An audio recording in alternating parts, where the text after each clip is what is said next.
Started. So welcome to Replenish, hope that sustains in the midst of adversity. This is a safe place where I will invite special guests to share encouragement and insight to replenish us in the journey of raising kids from hard places. So whether you're an adoptive mom, foster mom, kinship, safe family, this conversation is for you. So before I introduce our guest today, I just want to invite you to the chat room. You guys can text there, questions, comments, just check in with each other. This conversation and the chat is for you. So feel free to connect with each other.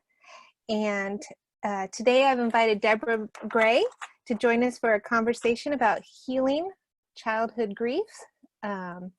So hi, Deborah. Just hi. say hi.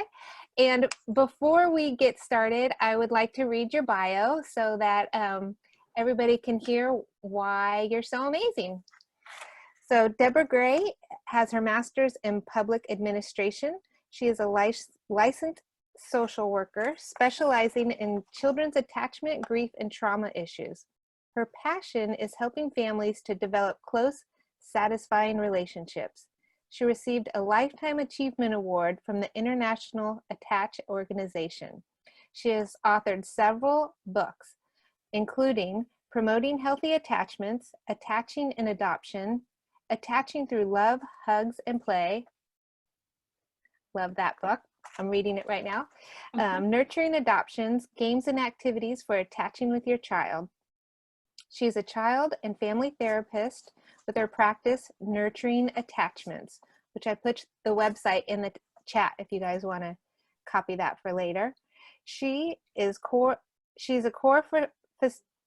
faculty at Penn State University in the Adoption Foster Care Therapy program, and she also teaches Attachment Trauma-Focused Therapy Certificate program. And her website, Nurturing Attachments, like I said, is in the chat, and we will post it again at the end, and we will also send you it in the follow-up email. So welcome, Deborah. Well, thank you, Tristan. Thank you. So I always kind of start off with the question, what started you on this journey into the world of working with kids from hard places? I came from a family with a lot of foster care and adoption. We did a lot of things right. We made a lot of mistakes.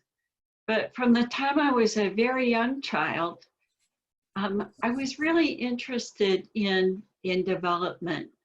And so at 10 years of age, I had my cousin pretend to be my client while I counseled her.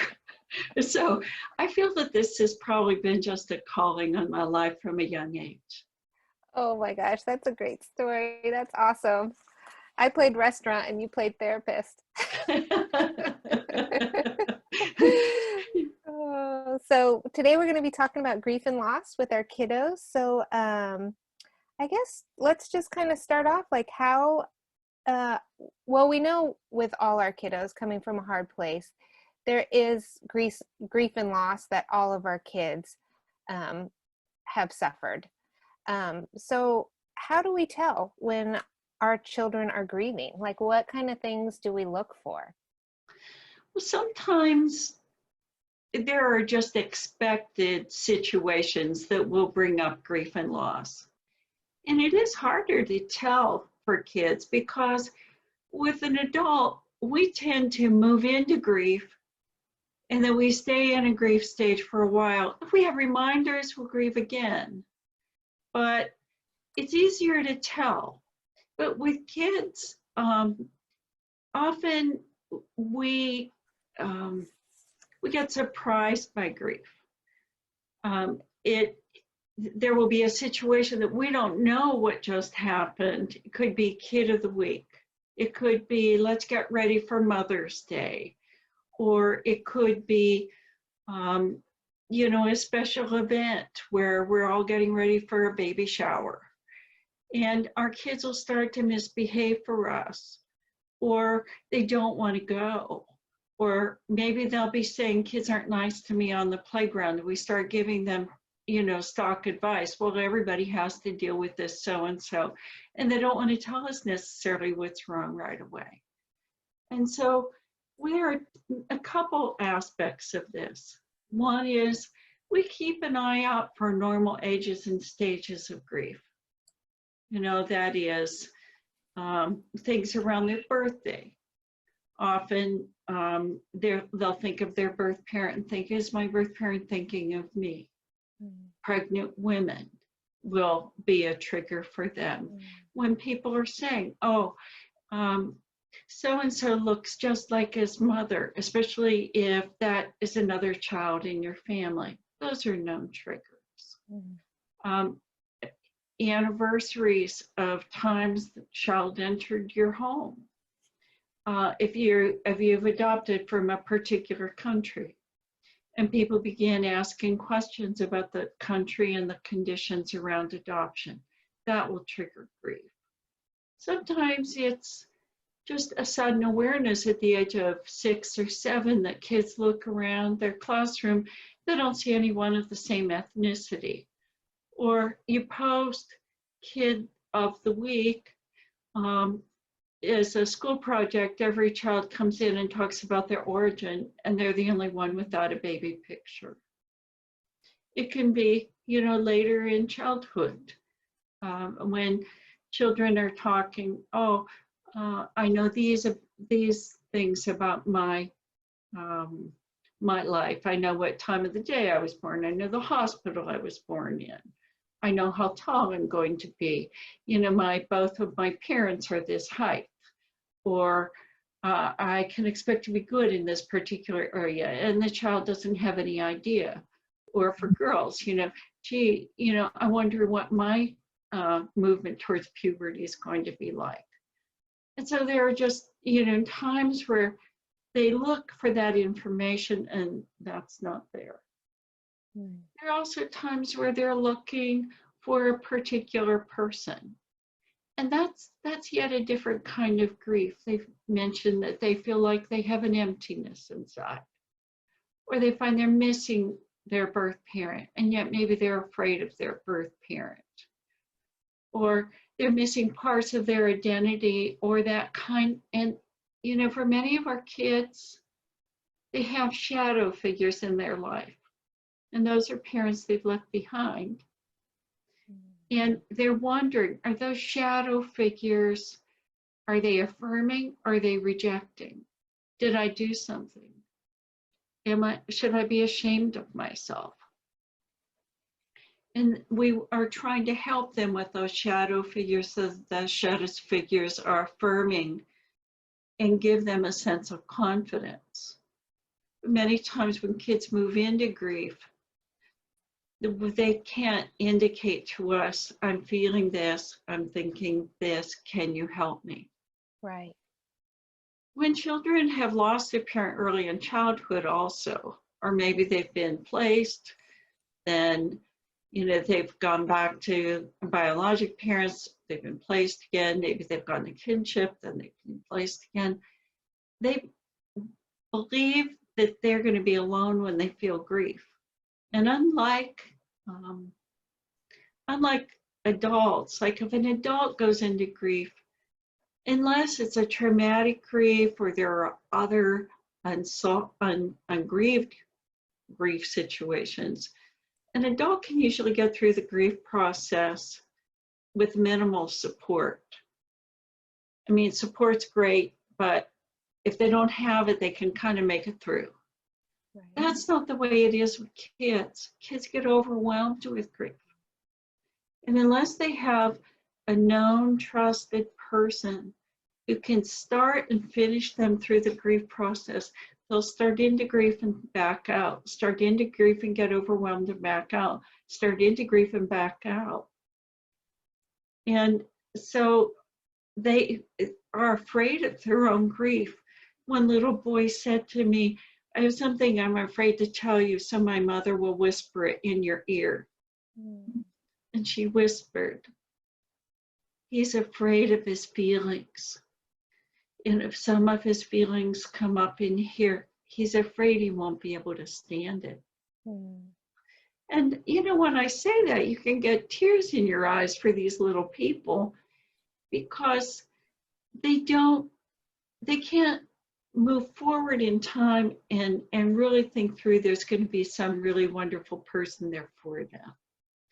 And that person's going to keep them through and it'll feel better.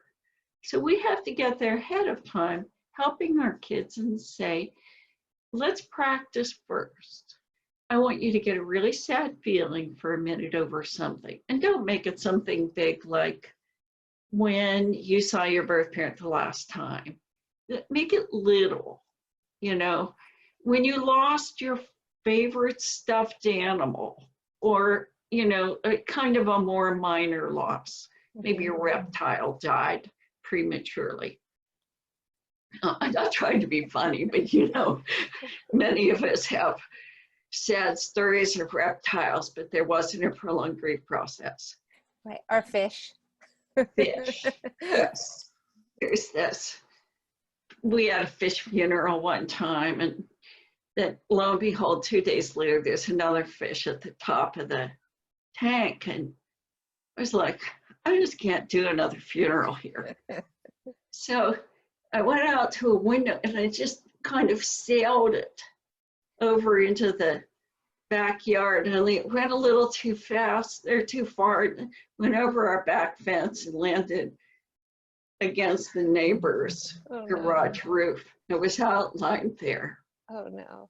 Looking out, you know, and you know, I only tell that story because I like to tell stories, but I have to be honest. But also, you know, there is this human element where we don't really want to mess around with grief interminably. But take one of those minor griefs and use it and say, come to me and I'm going to hold you. And then I'm going to sing a little song in your ear, and I'm going to have you hold on to something nice you want to remember about your fish or your lizard or stuffed animal. You feel bad, and then see if when I hold you, you feel a little bit better. And so we practice kind of them starting to understand that you're going to be there for them, and you bring their feelings down and be there for comfort. Because that's what they've not really incorporated. When they felt their grief, it was alone. It was without known people. They just had to stuff it. And so they're afraid to bring it out because the way they put it in is the way they think they're going to feel when they re-experience it. I love that. That is just such a wonderful idea to practice grief and practice building that trust and practice what it feels like in kind of a little way before you expect them to get to like a big, deeper one. That's just such a good practical thing. I don't know why I never even thought of that before, to practice with something small. Well, I'm supposed to have a few good tips. That's why you had me on the program. So yes. It's good. Oh, so how would that work? How would practicing, I just want to sit here for a minute on that because it's such a great tip. How does that look if you have older kids and maybe you have never before practiced grief with your kids and they didn't have that, regardless of whether they were with you or not during their youth, but now a bit older, so having them in your lap and singing them a song is not quite as appropriate. How does that look for the older kid, maybe the preteen or teenager? Yeah, you know, world over, when we grieve with arms around us. Now, maybe maybe they're not a portable size and aren't good lap sitters anymore, but they sit right beside you where you're pulling them into you. And sometimes you just talk about it. You know, you may not know what really stops some of the worst feelings from staying stuck inside of you. And that's if you have your people around you to comfort you. And so you tell stories, you know, how did I grieve? Who was there for me and my family? How does our family grieve? And then I talk to kids, you know, unless you really have a chance to get that comfort and do your grief process, what we find is it leads to depression over time. And as a matter of fact, there is a direct correlation between unresolved grief and depression by teenage years. And so we don't want that to be a constant source of grief and sadness for people. So it's good to talk about it. And I also talk to kids that, and when I mean kids, I don't mean little kids necessarily, but preteen, teens. It's like, who are the people who actually make you feel better? And do you know that if we hang out with them, and then we help you with this grief process, that it won't feel so intensely, or it won't feel so bad over time. A lot of people don't know that grief actually runs in a cycle. And for a lot of teenagers, those cycles will subside in about 6 to 8 weeks. What do you mean grief runs in a cycle? Like it's just what you said, it takes about 6 to 8 weeks to kind of move through that once you're expressing it? Yes, when it's really intense, unexpressed grief. When I'm working on grief with children, you know, what happened? You know, first we get the supports in place. Who's going to help you with grief? Who will help you feel better? You know, what are some of the ways that you might want to express your grief? Like, I've had kids make up verses and dance out their grief to music. I've had kids play music while they go through some of their grief process. Some kids do poetry. Almost everybody has an expressive medium. Some color pictures, some go through picture books. Some write letters. Some people will come up with a memory book. Some people, you know, so it's different depending on the personality of the person. Well, just think of some of the people you know. How do they express grief? How do you express grief? You know, it's based on that person's personality. You get things in place, and then you go through just, you know, what happened, what are the facts, and then, you know, what's the part that feels overwhelming? What are the pieces that cause them to feel shame? What are the parts that are so hard to think about? And for many of our kids, they lost their parents in a traumatic way.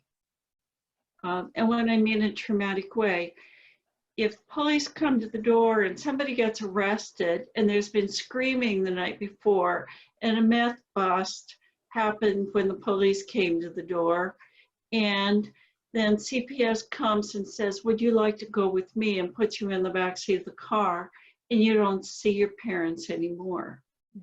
It's worse than death, because you go back and think, well, what could I have done?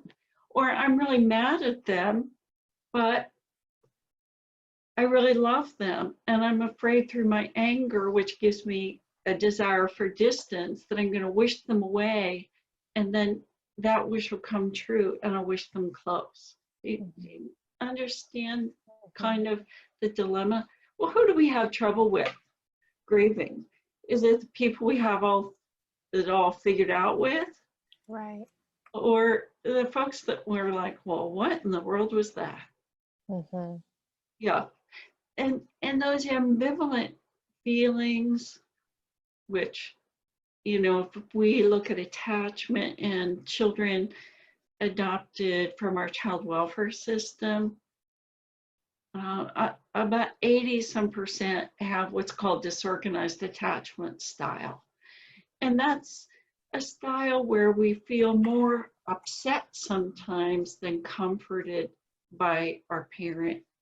We're a little scared of our parent at times, or sometimes a lot scared, or sometimes we feel like we have to be the parent for that parent. And those situations make it really hard to grieve because it's hard to figure out the meaning of, especially if kids don't have ambivalent feeling or don't have abstract thought.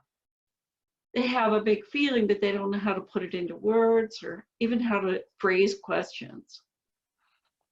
Does that make sense? Yeah, I think that's true with a lot of our kids. They don't come to us with the words, like you're saying, and don't even know how to know that they have grief, that they have more anger, that they would rather express that anger than the grief. So I think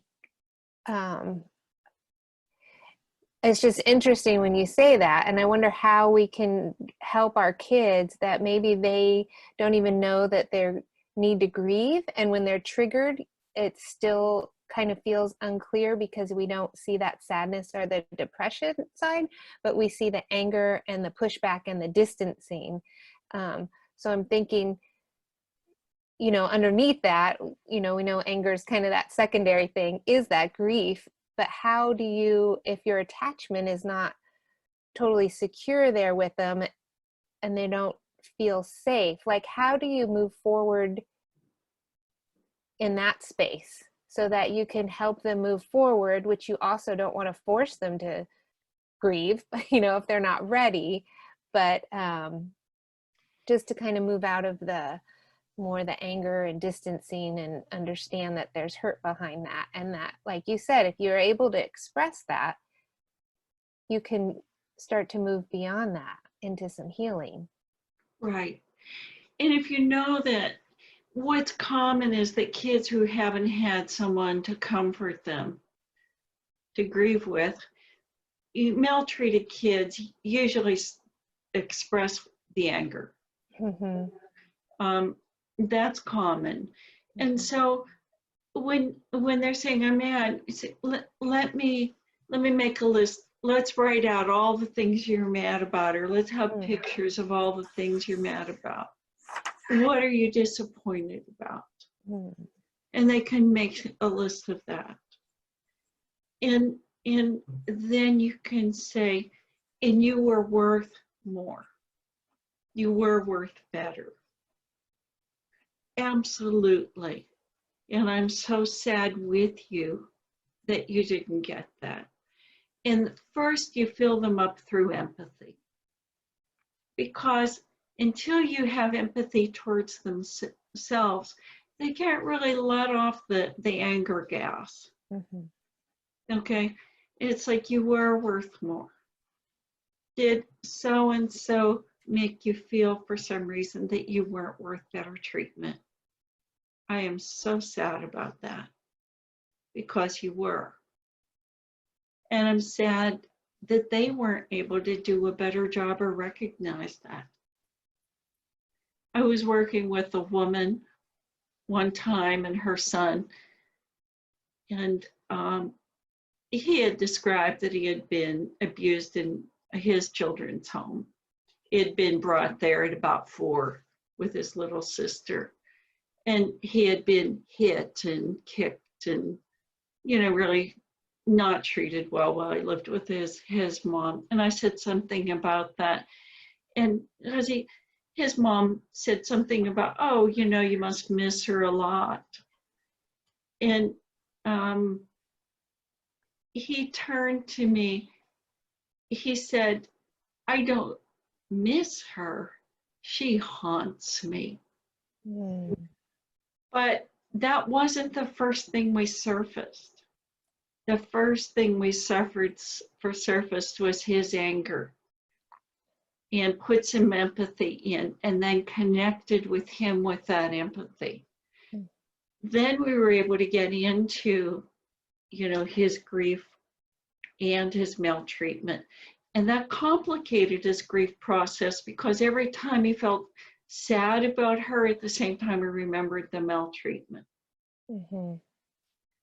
And what I found out is he used to practice sometimes wanting her to come visit, dressing up for her. Mm. and pretending he was saying hi to her Mm. because she would come visit him. But at the same time, he was really angry with her. I deserve so much better. And so going through that empathy piece will often allow you to move behind all the anger. That I let them express all that anger. It's like, and what else are you angry about? And what else? Tell me more. Tell me more. Tell me more. And tell me more. Mm. And then I'll say, and I think you have a hat on. And underneath that mad hat that you put on, there's just a lot of sadness that you had to live through that sadness for you. And you're right, you deserved better.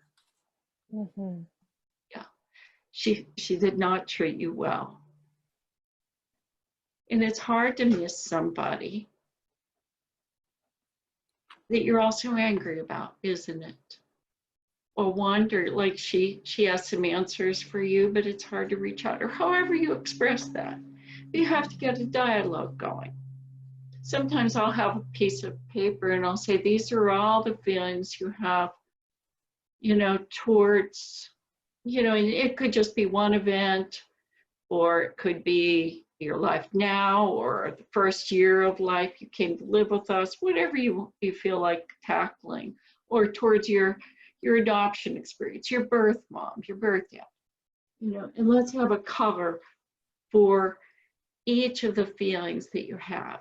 Now, why don't you color how much of the paper is each one of these feelings? And the feelings I'll have is anger, sadness, shame, the nothing feeling, joy. Mm. And I help them start to express some of those feelings. Mm. Or I'll put 5 pieces of paper down.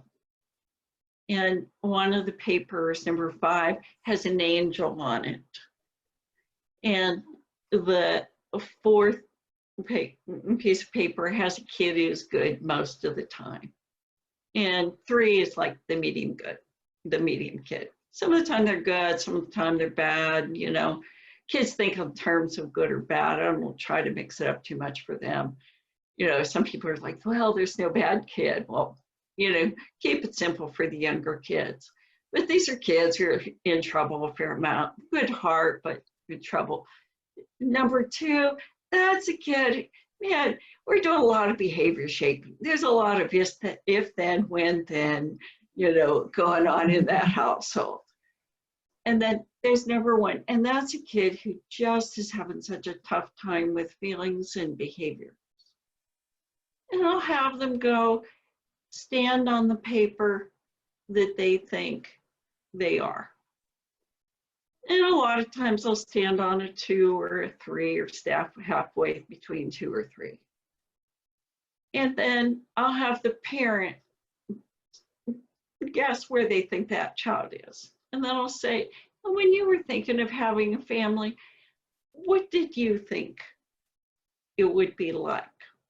And the parents will maybe stand on a 3. And the kids are really surprised. They thought they would expect angel child. Mm. So no. So you do some of that to bring down some of the shame. Mm-hmm. And then I'll say, and when you lived with your birth parent, you lived in the children's home, what number do you think you were then? How did you feel about that? Did you kind of feel like it was your fault, that there was nobody to really help you? And one of the pieces that complicates grieving for children, I already talked about being overwhelmed, is shame. Yeah. And usually, when we think about our attachment relationships, often whether it's a romantic relationship or marriage or child rearing, the thing we'll feel the very worst about is if those attachment relationships, those closest relationships, aren't going well. And usually we feel a great amount of shame around that. And kids, if they haven't had care in the early years, are very, very prone to being so shame-filled that they can't get into the grief work, not just because of the support, but they feel they must have done something wrong. Or there's a line from John Barth, who's kind of a grim writer. He wrote a book, They Shoot Horses, Don't They? Mm. And he said, and self-knowledge is almost always bad news. Mm. And a lot of kids who have shame feel that inside. So when you're working on grief, you have to think in terms of how do you help kids deal with the feeling of shame they had while they were living with people who didn't give them care. I was talking to a boy who at first claimed he had no memory of his early life. After we formed a relationship, we worked on some attachment with his parents. He was about 14. I got some information. He said, when we were living in my car, she made me feel like I asked too much, like I was too much. And I was like the perfect kid. I slept cold. I slept hungry. I never asked for too much. And she always made me feel that way. And about 2 months later, he made some contact with his birth mom, and he said, it was one of the best days of my life. I felt like for the first time, I could totally accept myself. Wow. Now, the reason I'm telling that story of a 14-year-old is because it shows how complex it can be. Is you would think, surely then he would miss this person who mistreated him so badly. Yeah, I'm sleep cold and hungry. Right. But she had the power to affirm him. It wasn't you. We were using a lot of drugs. You were a great kid. And I'm clean and sober now, but I'm glad you weren't along for the ride. Okay. And so, you know, sometimes we're doing things in stages. Mm-hmm. Okay. And I'm afraid I'm talking too much. Let's make this a dialogue. Yeah. Sure. I love what you said about that. I'm just wondering, can you give us a brief definition of shame? Like what that is? Well, you know, shame is a sense inside that you're just not worth much. And it's not just an idea. We try to break it down into guilt versus shame. Mm-hmm. But actually, the neurologic tracks that we use for shame are the same as the ones we feel with guilt. It's just guilt, can apologize, do restitution, and it goes away.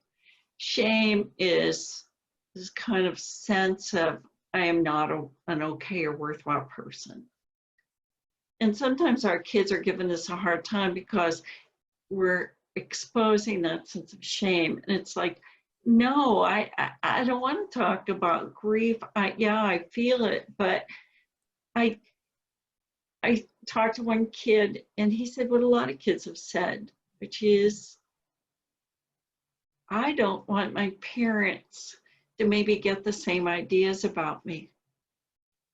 Or one kid said to me, she looked at me and she didn't look like what she saw. And I think that's why she decided to make an adoption plan. Okay. And, you know, unless you know what those shame triggers are, it's really hard to intervene. But if you can go the other direction, You know, I've worked with kids whose parents are working on streets, or, you know, they've turned to prostitution because of drug and alcohol. You really have to go through some explanations of what happens and how badly people's brains work. And I'll make, you know, kind of a picture of a first circle. And this is the circle of, these are our special people who want to live in the same house as this circle. You know, these are our special folks. And the next circle, maybe I'll make a picture of, you know, the people who are close to our family and support us, and we never want to lose their phone number. In the third circle, you know, other important people to us. It might be a teacher, special friend, you know, that third circle. But we'll say that first circle, the problem with drugs or alcohol is the only thing that can stay in that first circle is the bottle or the drugs. Everybody else moves out. And all the kids think it might have been something they did wrong. Mm-hmm.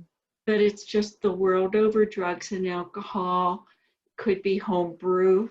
You know, one drink of home brew, according to Julie Bledsoe from the University of Washington FASD clinic, that one drink is like one shot of vodka.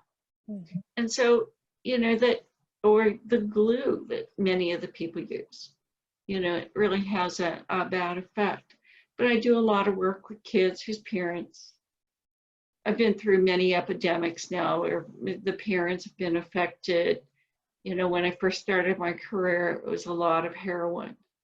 Now we're back to heroin, but in the meantime, we've had crystal meth and cocaine and methamphetamines, and, you know, we've had it all. And the opioid epidemic, just the latest one, and all the kids feel inside they weren't worth care. And when I'm working with kids, I'm able to talk, I try to gather enough information from that child's background, then we can kind of say, this is what happened. These are the facts around the loss. This is how you came to be treated in this way. Mm-hmm. This isn't something you did. Or if you did it, it's because you were maltreated. One girl said to me, you have no idea what you're talking about. You don't know what a horror I was. I was the worst kid. Everybody said it. I said, well, how much did you have to act out till somebody recognized you were being beaten, threatened, and sexually abused? Mm-hmm. But, you know, we're talking about issues that are hard issues. And so for parents, you know, you pretty much have to pull up your socks and get a lot of support. I wrote a handout for parents just because I find that a lot of parents are doing this work themselves. And I passed that on to you, Tristan, and to Max. Mm-hmm. You know, you're certainly welcome to pass that on to parents, because parents are the ones explaining these realities to people if they don't have a therapist who's well-versed or experienced in these issues. Right. We can definitely pass that on. I do have a couple questions from the chat room. One was, since adoption itself has shame in it, and that was kind of the reason I had asked you to explain shame, because I hear so many people say that kids have that kind of core shame who come to us through adoption.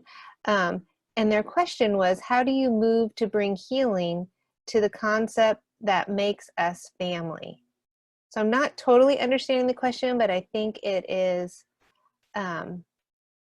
inviting the child away from shame into family, maybe when they don't quite even understand what family is. Or I think sometimes there can be a like you were saying, a push-pull with the birth parent. I think there could be a push-pull with the new family too. And if I settle in with this new family, it almost seems like I'm rejecting and betraying my birth family. even though I'm Oh, no longer in that.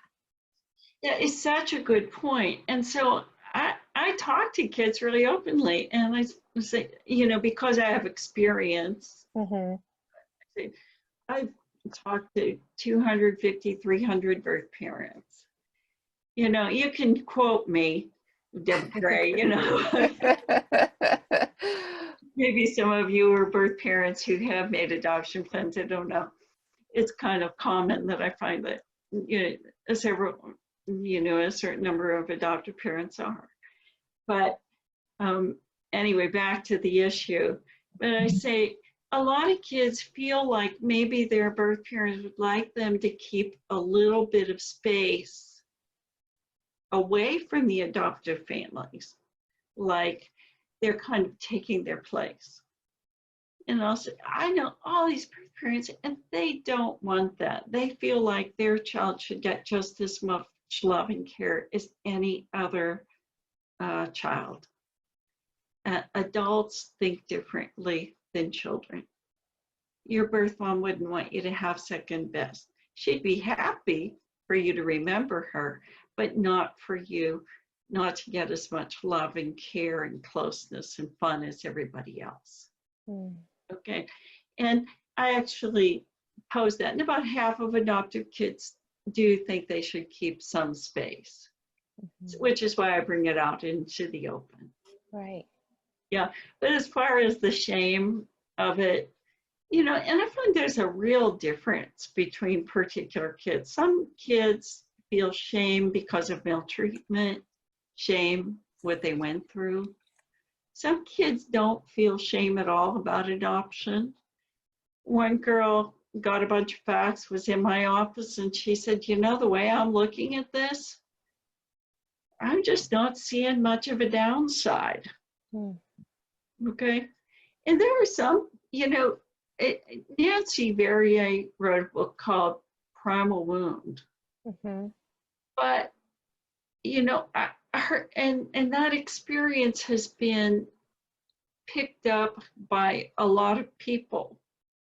Is that has to be normative. If you're not feeling it, then there must be something wrong with you. But I run into people all the time who are adoptees. Either they're into my office for one reason or another, like as a step parent or an adoptive parent, and they haven't felt like their birth parent is looking for them, or they don't feel particular angst or shame. And I think that's also important to know. I think that is important to know, because even in my situation, our son, he does feel a loss and a grief of his history, not having a family that he was born into and being raised in that.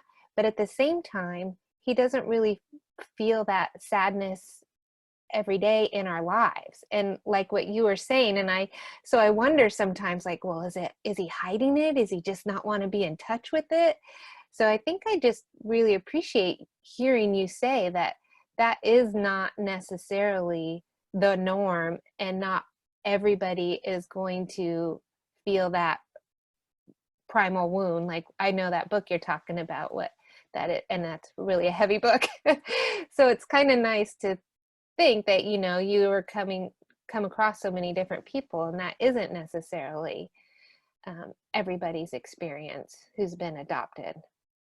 Absolutely. And I mean, there's so many different types of individuals that when you read a book that takes a particular position, but it's not research based, then it doesn't give you a sense of what does the total group look like. And so, I think that's important to recognize. And then there was some other point that you made earlier, Tristan, that I didn't really respond to. Maybe you could refresh me. I don't remember. But I do have, before we kind of wrap it up, someone else is asking me about how to support their adult adoptee who needs to grieve. She's just wondering, is it the same as like with teenagers that you were expressing earlier, as far as maybe practicing small and getting bigger, or what does that look like with the adult adoptee? Well, first of all, with an adult adoptee, you want to make sure you're the right person. Good point. One of the things that I find is that often children are protective, or teens or adults are protective of their parents. Like, I don't want to let her know that this is a problem for me. I want to make her happy. And so it's surprising to them, it's surprising to kids to find out that their parents expected they would do some grief work. And almost all the kids who have known parents earlier in life, they will grieve more as a group because they actually have an attachment to grief than infant adoptees. But with an adult adoptee, you know, saying, you know, it's really hard to do grief work if you never really had the opportunity to get the support. And I've been wondering, would I be the best person to be the support person for you, or would somebody else be? Can you think about that and let me know? I don't ask them to tell you right then. It's like, come back when you had a chance to think about it. That's great. And then they can let you know, well, what part could I play? What's best? And that works really well. Yeah, that's great. I mean, it's kind of acknowledging them as an individual and letting them have a voice, but you're encouraging them to have that, because they don't always recognize that, have the words. I have one last question. There's actually two, and I'm going to try to wrap them up in one.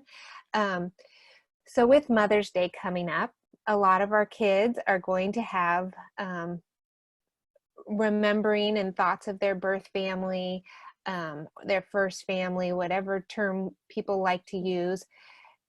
Do you suggest, and this could work for any situation, maybe not even necessarily Mother's Day, but do you suggest that we proactively maybe address these things even if they haven't expressed them, or maybe we see other behaviors that you could kind of point back to that, but they're not willing to really say it, or like just talking about things that are triggers? Is that something that we should somehow be proactively doing beforehand? Does that make sense? Did I ask a clear question?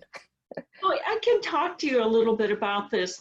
For the kids in my area, and what I suggest is that we take the week, the Sunday before Mother's Day, and then make that in honor of their first mom.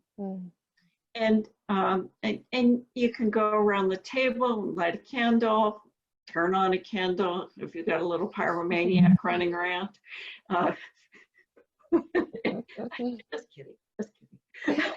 Well, you never know. It's a good tip. Kids and candles. Yes.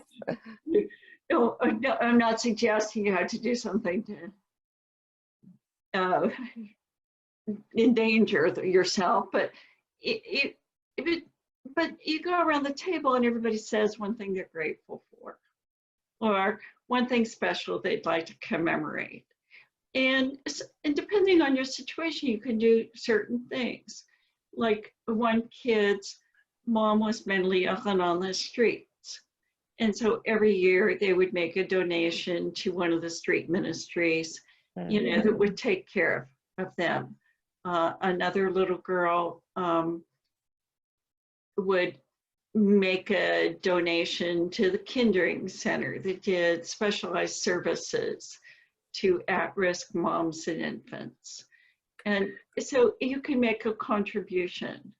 And those things are really meaningful. You do it in person if you can. But, in some way, without the whole grief thing, you just thank her for her presence in their life. Now, here's the cool part, is you do that a week before so that all that grief doesn't come out on your Mother's Day. And I'll tell you, I've just been so struck with some of the really lousy Mother's Days parents have had. I'm sorry to tell you that, because if anger and grief comes out the weekend of your Mother's Day and you're spending all the time trying to make that okay, then you can't help but feel a little bit let down towards the end of the weekend. Right. Okay, because you also deserve your day. Okay, Right. so you need the flowers, the pancakes, the card, all of that. Yes. So do that the week before. Thank you. That's great advice. I've heard people talk about, celebrating the first mom or the birth mom. But I never heard of them like do it the week before instead of lumping it all together. I think that's great. So that kind of wraps up that part. I always end with 3 questions for our guest. And the first question is, what brings you joy? Flowers, food. Ooh. And I'm currently reading That Hideous Strength by C.S. Lewis. My brain is just filled with galaxies and angels.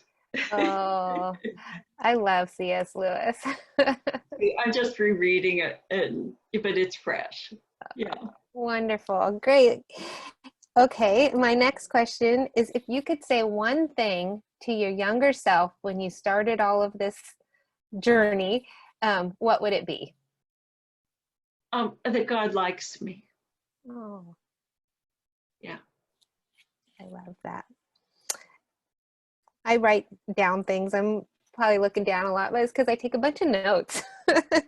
And then my last question for you, Deborah, is what foster or adoption myth would you like to just blow up right now? We mentioned this before, that there's a wide variety of people, and people will have different courses in how kids will adjust into families and find their places in their families. And there's no one way. There are a variety of ways to be, to parent well. I love that. Thank you for just reminding of that. I agree. I think that's why support groups are so important, because we can learn from each other. We can learn what's working for you, might work for you. This other people, they could try it. It might not work, but they might get another tip. I just love that. There isn't one way.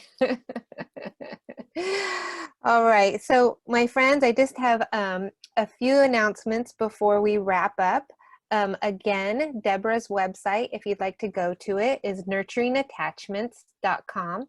And that's where you can find her books and other resources and events that she will be at. And our upcoming Replenish for the next 2 weeks. Next week, we're going to have Melissa Corkum, and she's a parent trainer from the Cork Board Online and co-host of the Adoption Connection podcast. And she's going to be talking about parenting tough teens. And then the next following week on May 12th, we're going to have Lisa Qualls, not Quails. I mistyped my own notes. She's from One Thankful Mom and also a co-host of the Adoption podcast. And she's also the author of an upcoming book called The Connected Parent with Dr. Karen Purvis. So that's going to be our next ones. So stick around for the after party if you'd like to talk more about the things Deborah and I were talking about tonight, or pray, or just get encouragement. maybe you need to know how to plug into one of these support groups. You're not plugged in yet. You can stay for the after party from 5:30 to 6, and we can talk about all that. Right now, I just want to thank you, Deborah, for coming on the show on Replenish Conversation, not a show. And we just appreciate your time and value your contribution. Thank you so much. Well, thank you so much for inviting me. And it's really been a pleasure to spend time with all of you folks today. Stay well. Okay, bye-bye. Thank you so much. So my friends, I just pray that you are all doing well during this hard time, and remember that there is no such thing as a perfect parent, only a growing parent, which I think Deborah was just alluding to. So if you would like to stay on, we have no agenda for the after party. I just hang out, people drop off, and then there's a group of us that remain, and we just